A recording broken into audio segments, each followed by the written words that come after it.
Hello, this is Nas from NB Network Lessons. Hope you guys are doing okay. My today's topic of discussion is frequency modulation.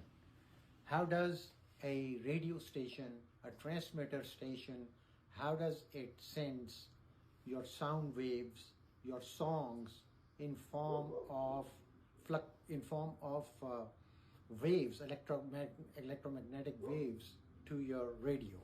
So that's what we're going to talk about. In my last lecture, we talked about amplitude modulation, and I showed you that in case of amplitude modulation, your amplitude varies, it goes up and down, and we fit the amplitude we fit the amplitude signal with amplitude into a sinusoidal wave, and then we push it out through our antennas in form of electromagnetic waves.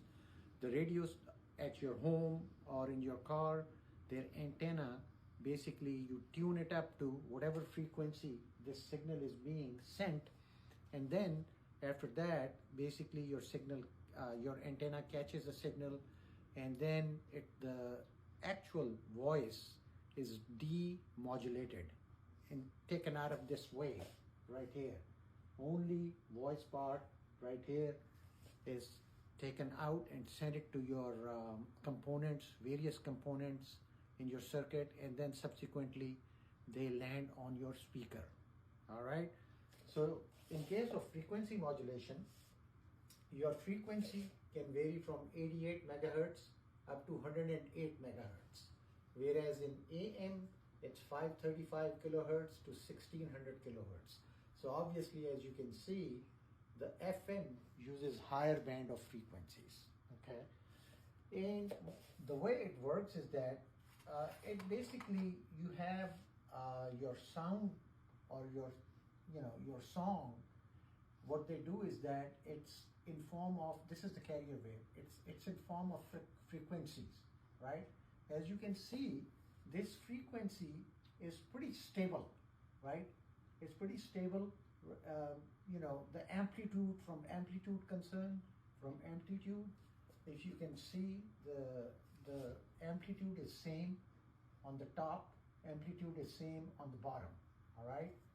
So like in case of AM, the amplitude varies, goes up and down, but in case of frequency modulation, your amplitude stays same. What happens is that they vary the frequency, okay? So they vary the frequency. As you can see, this is my source wave. So I'm broadcasting, I'm transmitting my source wave at 1 megahertz, all right?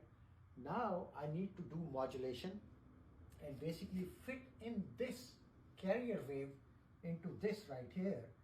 And the way it happens is that if you look at this peak of the source wave, you will notice that in green right here, you have frequency, narrow frequency, lower bands. As you can see, this right next to each other. When you go down, when your frequency is on the other side of the axis, you can see in red, your frequency is, your band is a little bit larger. So you have, your frequency decreases. Then when your amplitude of the source wave goes up, your frequency increases. Then at the bottom, when the amplitude of the source wave is on the other side of the axis, or it's towards negative, your frequency increases. So that's how they manipulate your voice or songs, by varying the frequency based on your source wave, okay? Just a quick point to note is that in frequency modulation, your penetration is high because your band is lower, your frequency is high, so you can penetrate through walls, through trees. However, the distance it covers is less. In amplitude modulation, your signal can go up to 100, 150 miles. So that's why it's used by talk show hosts and news stations. Whereas in this, your signal is really clear because you're using the frequency. And even if there is an interference, right, your frequency right here, if you're looking right here, your amplitude stays same, so it's not affected, all right? However, shorter distance. And so that's the only disadvantage of this, is that shorter distance. However, you get clear voice in this. That's all I wanted to say. Hope you learned something. If you do like this video, please go ahead and share it as much as you can, and also go ahead and give me a like. Thank you so much, and have a nice day.